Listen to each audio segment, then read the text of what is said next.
All right, so I wanted to touch on this. This is the moon photographed at the United States and Australia on the same day at the same time.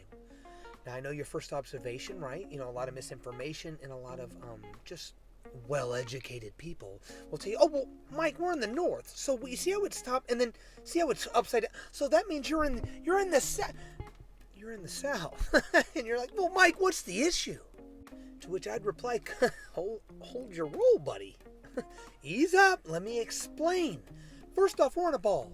And if the United States is at the top and Australia's at the bottom, which it is, according to the globe, have you ever seen an image of the globe? Like, America and Australia, you can't see them both at the same time. I've even heard that, like, Globey McGlobe is saying, oh yeah, they're right next to each other. They're both on the same side of...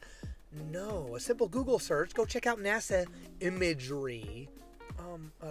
Google, if you want to go check out, Google Earth, whatever you want to do to convey that they're not on the same side of the ball. So if I'm on the top of the ball, back to reality, and I'm looking up at the moon, how's somebody on the bottom of the ball looking down? And so you're looking down and then the refraction, right?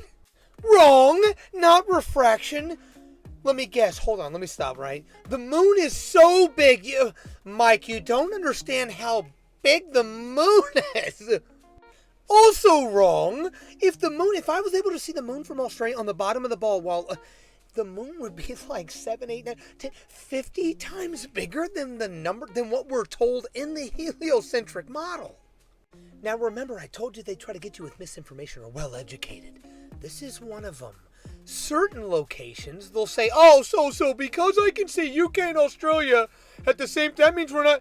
No, that would work on a boat. That would work on a ball and a level plane. So that's just misinformation where they bring up something like an Aristophanes experiment that does not prove or disprove either, and then go, see, told you, idiot flurf.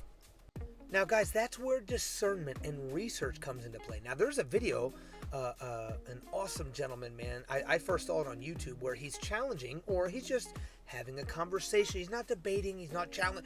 He's having an open conversation with an astrophysicist where he's talking about this. And she says, well, okay, well, there could be certain times of the year that this observation is possible. I'm sure there's a reason. He says, well, no, it's done almost daily. Obviously, except for a new moon where, no one has ever filmed or photographed the moon before or after because, it's physical, but we can't film. Besides the point. And she says, well, then obviously the observation isn't wrong. The model is wrong. That would mean the heliocentric model is wrong. Now, to think that one of the top astrophysicists in our country has never looked into this, never been challenged, or never even, has no idea what this is another issue all on its own. And that's because you're giving out gold stars if you just repeat what history's top scientists repeat.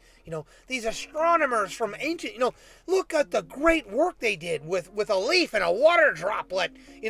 Guys, start applying these theories, these formulas to reality, and it just ain't washing out.